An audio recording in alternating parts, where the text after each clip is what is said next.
Thank you for joining us for this Idaho Environmental Forum short. I'm Tim Murphy, an Idaho Environmental Forum board member.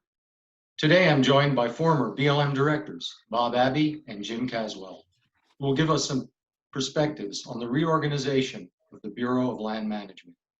The reorganization involves a move of the Bureau's headquarters leadership from Washington, D.C. to Grand Junction, Colorado, and relocation of senior positions and other staff from DC to locations across the West. Idaho Environmental Forum is a nonprofit, nonpartisan educational association whose sole mission is to promote serious, cordial, and productive discourse on a broad range of environmental policies affecting Idaho. Just like everyone else these days, we've temporarily suspended our typical in-person events, but we still want to bring you thoughtful conversations about what's current with Idaho's environment. I'd like to thank our sponsors for making the event possible, and you can find all of them on our website at idahoenvironmentalforum.org. Bob Abbey and Jim Caswell have vast experiences in matters involving public land policy and management. Bob Abbey is a past director of the BLM, serving under Secretary of the Interior Ken Salazar. Jim Caswell served as director of the BLM under Secretary of the Interior Dirk Kempthorne. Both men were nominated by the president and confirmed by the Senate. A short bit of background. In July of last year, the Secretary of the Interior announced that Washington, D.C. based leadership and senior program positions would be transferred to offices in Western states, including a new BLM headquarters at Grand Junction, Colorado. The BLM employs about 10,000 people, 97% live and work across the West. BLM Washington office senior leadership and staff traditionally moved to Washington to provide expertise following years of experience at locations in the West at places like Shoshone, Salmon, and Boise, here in Idaho, and about 120 other towns across the West. The BLM manages 245 million acres of public land, mostly in 12 Western states, and that's about 10% of the landmass in the US. Here in Idaho, BLM manages nearly 12 million acres. That's about a quarter of the state. Landscape BLM manages include deserts, forests, rangelands, mountains, rivers, lakes, shoreline, and Arctic tundra. The agency is charged by Congress to manage public lands for multiple uses. Well, the reorganization and move of BLM is underway. Bob and Jim, let's explore a few questions tied to all of this. And Bob, I'll lead off with a question for you. The Department of the Interior believes this move will place leaders and senior level staff closer to the public and Western policymakers, save $50 million by reducing travel costs, reducing payroll due to lower pay structure in the West, and lower the cost of office space. Does the reorganization of the BLM strike you as a strategy that can hit the department's targets I listed? And do you see other goals or other planned outcomes that may be involved? Bob? Well, Tim, first, let me just say it's a pleasure to see you and Jim again, even if it's by remote broadcasting. And to those that are participating in the Idaho Environmental Forum, I also wish to express my appreciation for all that each of you are doing every day to keep citizens in Idaho informed of the issues that are important to them, including issues relating to public land management. So I think today's topic is an important one because I think it's going to affect all of us, not only today, but into the future. And Tim, I commend you on your first question because this reorganization has certainly been sold as a cost savings mechanism, or at least a strategy. And my simple answer to your question is no, I don't believe that there's going to be any significant, if any, cost savings over the long run, nor do I believe that this is truly the real goal behind the BLM's reorganization. You know, public land or public agency employees should always strive to be efficient in their operations and to save taxpayers money. They should also be judged by how well that they're meeting their agency missions and delivering services to the public. The department's reorganization strategy, at least in my mind, is nothing more than a poorly disguised attempt at destroying the Bureau of Land Management and its multiple use mission from inside the agency itself. Moving leadership and senior staff across the Western United States while keeping some key political cronies in the DC area is already creating additional chaos, confusion, and some dysfunctionality within the Bureau of Land Management. I don't think the public's being well served right now, nor do I think that the Bureau of Land Management leadership at this point in time is really complying with the desires of Congress when they passed the Federal Land Policy and Management Act. So today we're seeing more decisions that are being made by the Office of the Secretary of Interior rather than by Bureau of Land Management officials in the Western states who work collaboratively each day with Western states and local public land stakeholders. So I'm not only predicting that we won't see any significant cost savings, but I could predict that we'll probably see some added costs over the course of the next couple of years as we actually try to rectify some of the impacts from this ill-conceived strategy of reorganizing the BLM. Thank you very much. I appreciate your thoughts on this. And I'll turn to Jim Caswell now. Jim, the Public Lands Foundation wrote the Secretary of the Interior, stating the move will not aid decision-making, will eliminate BLM's participation in daily interactions at Washington, D.C., and will functionally dismantle the BLM. You were deeply involved, Jim, in day-to-day Beltway interactions involving national-level policy development and decisions. What are your thoughts on the Public Land Foundation's comments to the Secretary? Well, first, let me say I want to agree with everything Bob just said. I mean, he hit the nail right on the head. You know, DC obviously is the seat of power of the nation, and you know, it's where every agency of government's represented there in some capacity. Lobbyists, all the people that stream in and out of Washington, you know, during normal times, the pandemic situation aside, they come there for multiple reasons, to see multiple agency heads and people that they need to talk to about the issues that they care about. And Bureau's not going to be there. It's just that simple. Out of sight, out of mind. And they're not going to drop off or drop by in Grand Junction, Colorado on their way to the East Coast to see, say, the Forest Service or some other agency that they need to do business with. They're going to come expecting still to see somebody from the Bureau at the Department of Interior. And that person actually is going to be the politically appointed deputy director of programs and policy. It's not going to be the director of the BLM or the senior level people, because they're not going to be there. And to confound that even more, they've spread all of those senior level specialists and people that are really, you know, have a vast amount of experience and understand how the laws fit together. They spread them all over the West.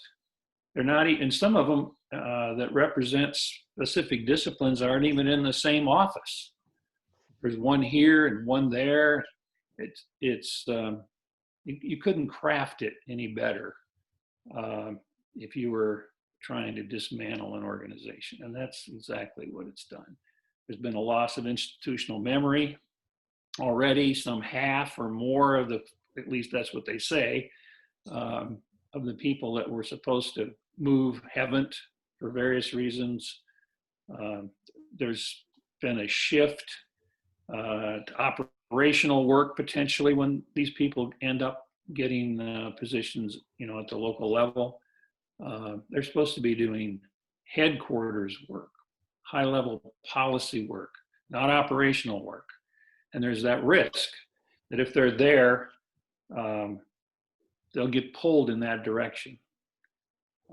There's a loss of kind of a multi-state perspective, because you're going to be embedded in the local, state politics, what's going on with the issues in Idaho, for example, as opposed to being able to look broadly across the entire West and how these policies and decisions are being made that affect, the entire Western United States.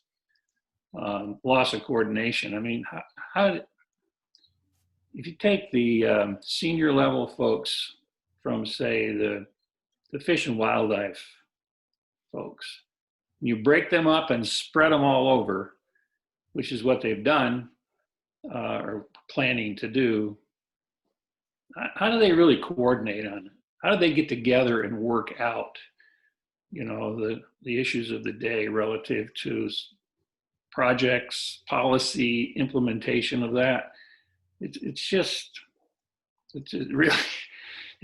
really kind of mind-boggling. In fact, 2 weeks ago, I was on a road trip, and I didn't really intend to do this, but I ended up going through Grand Junction. So I thought, I'm here. Now, this happened to be a weekend, but I'm going to stop by I'd seen a picture of the office, right, on the media, but I'm going to stop by and see where this is. So I did. And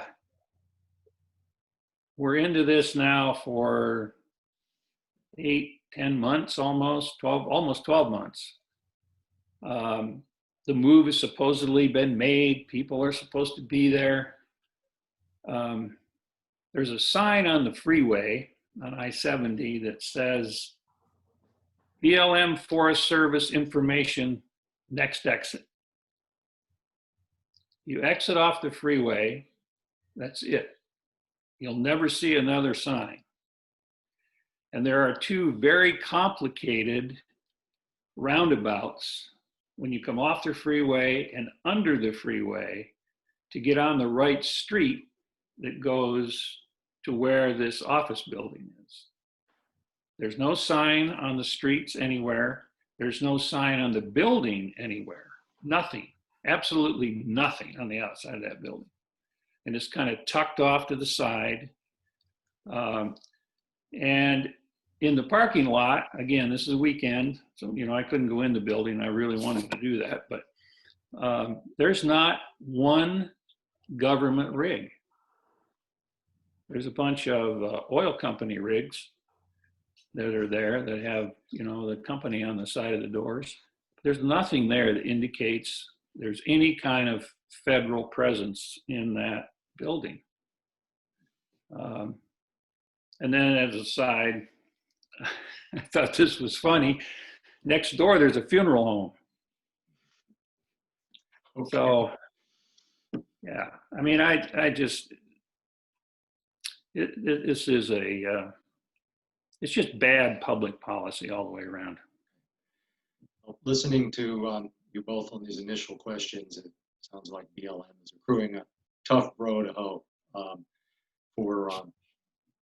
Now for time management, I'm going to move over to renewable energy and turn to Bob Abbey. Bob, renewable energy is an increasingly important component of the U.S. energy development and supply chain. The agency had 7 senior level people at Washington, D.C. focused on renewable energy. And now the Bureau of Land Management has 1 term position in Idaho and 1 permanent employee in California.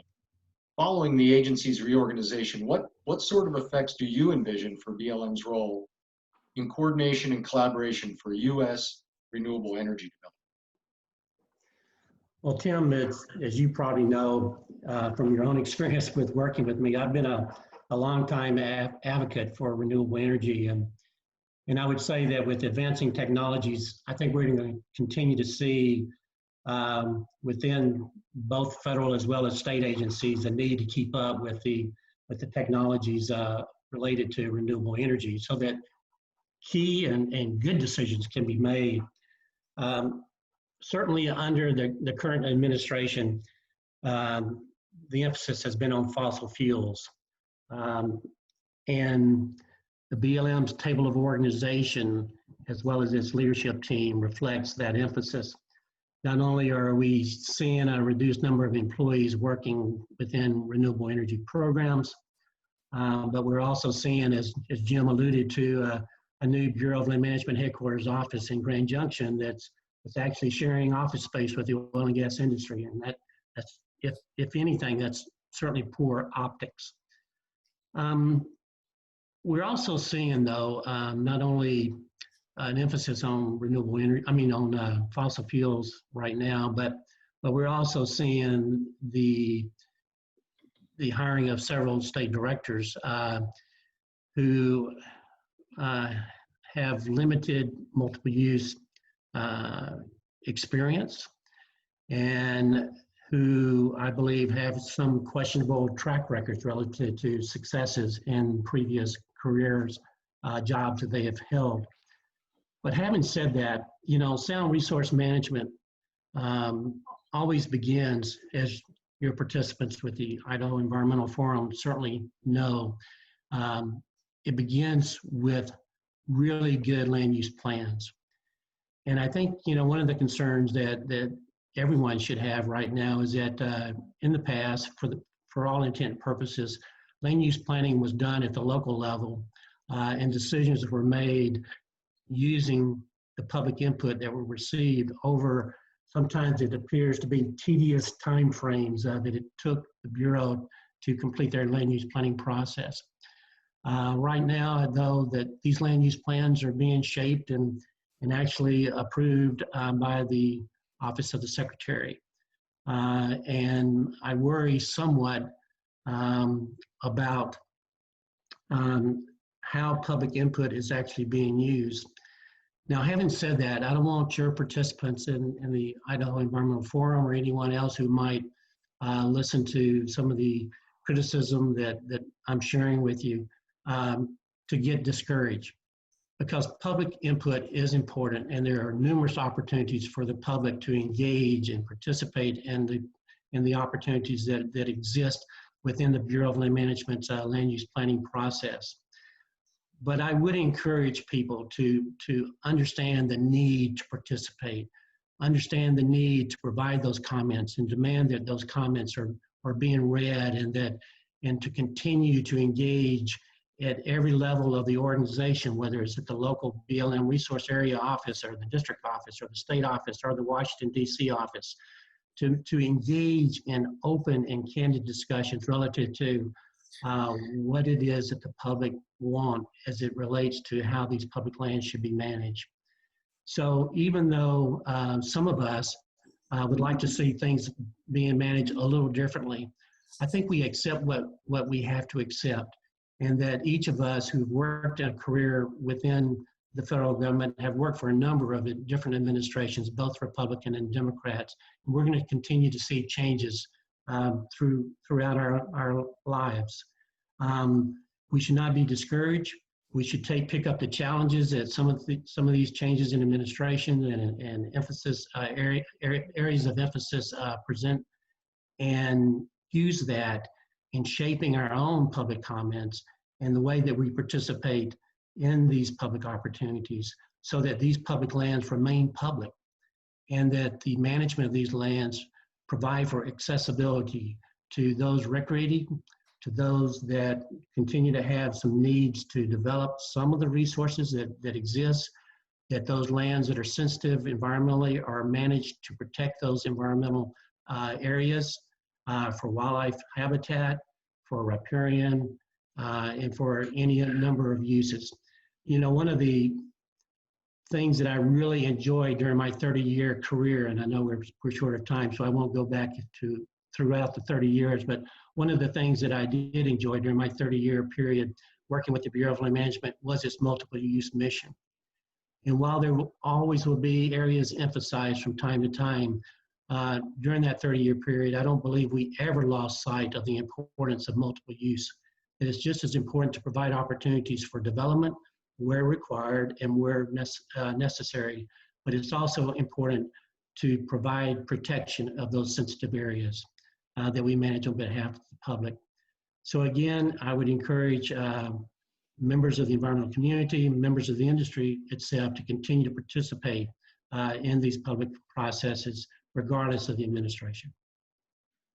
Thank you very much, Bob. And also thanks for positive suggestions for public in addressing their own interests in our public land resources.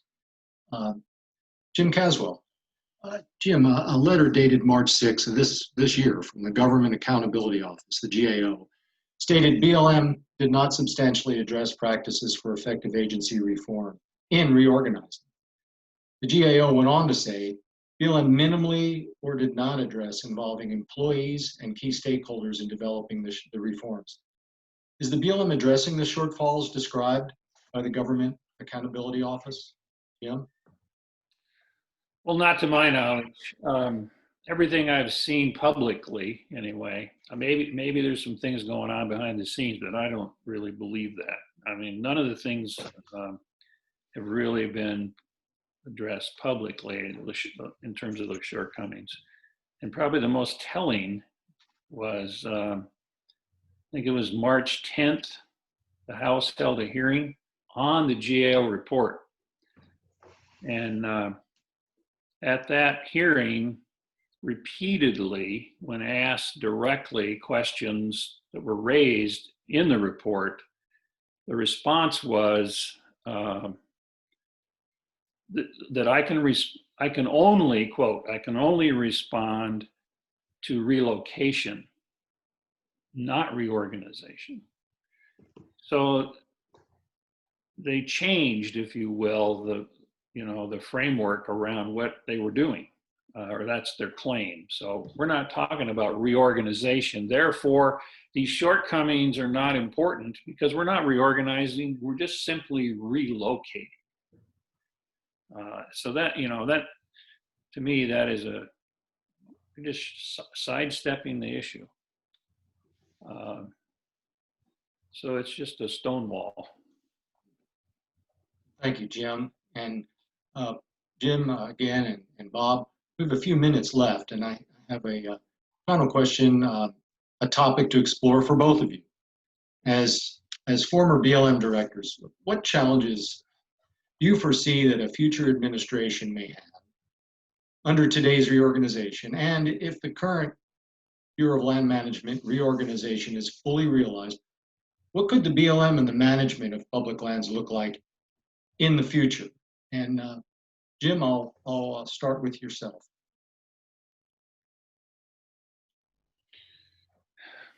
Well, first of all, it's going to take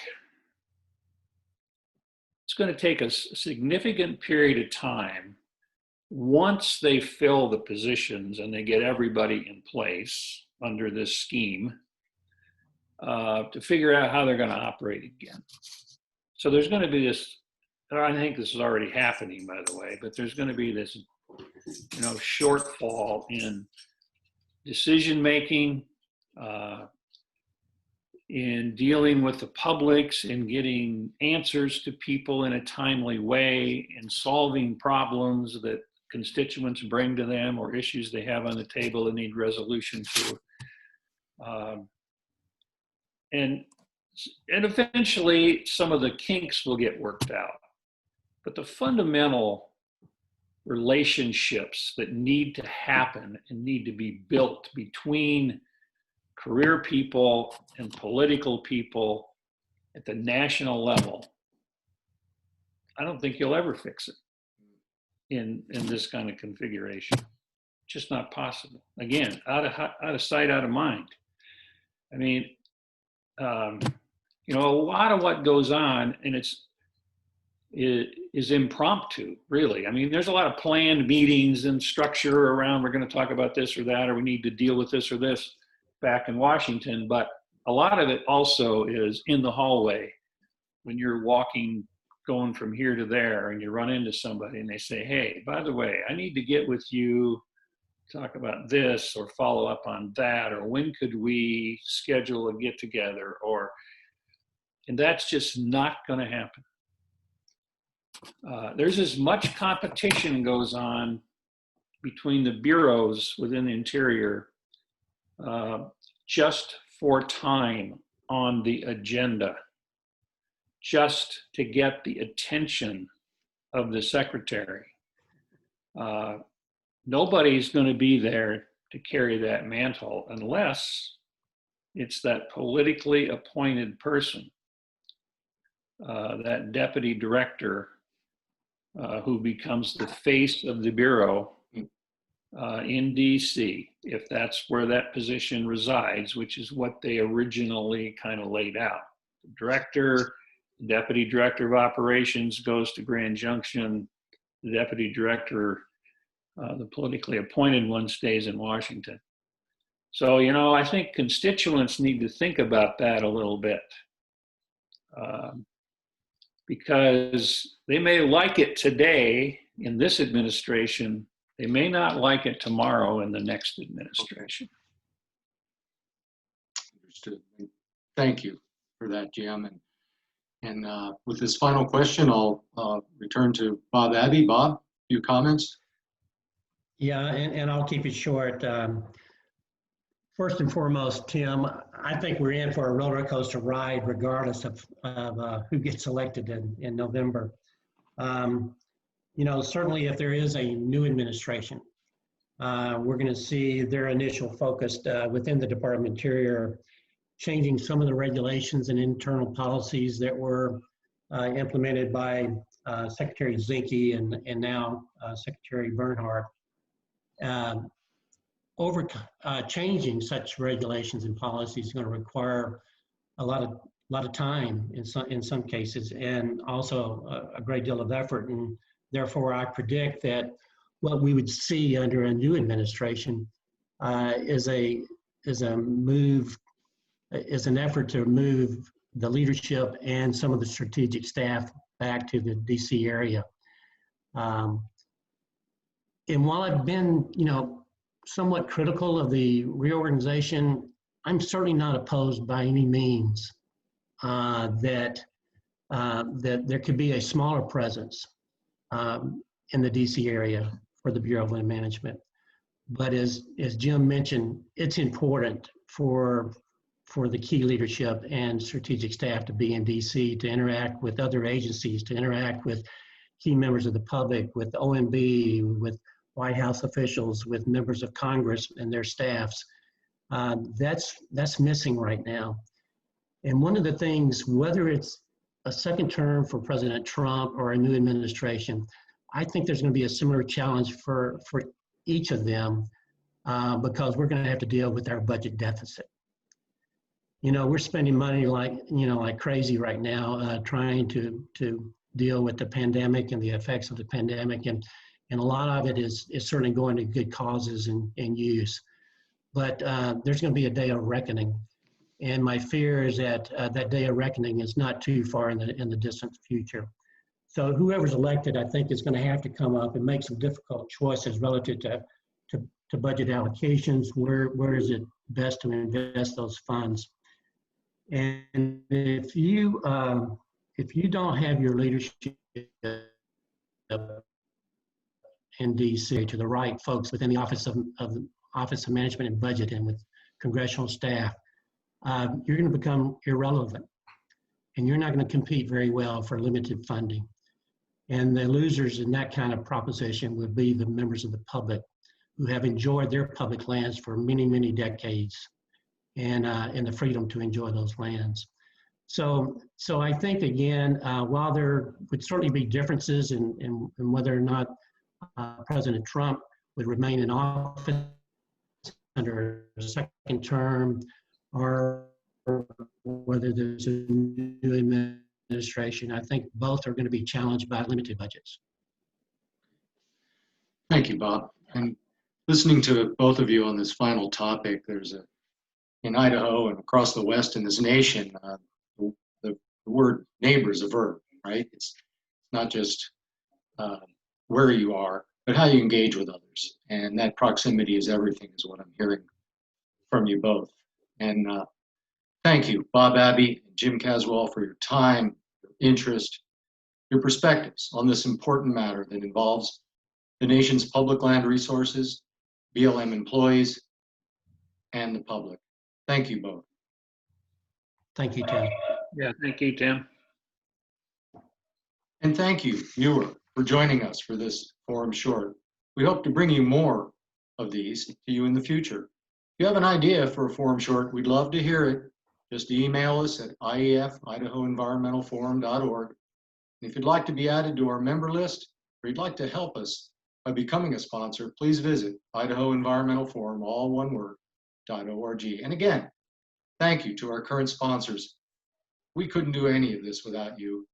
Join us for our next forum short, and until then, everyone, please stay safe and stay healthy.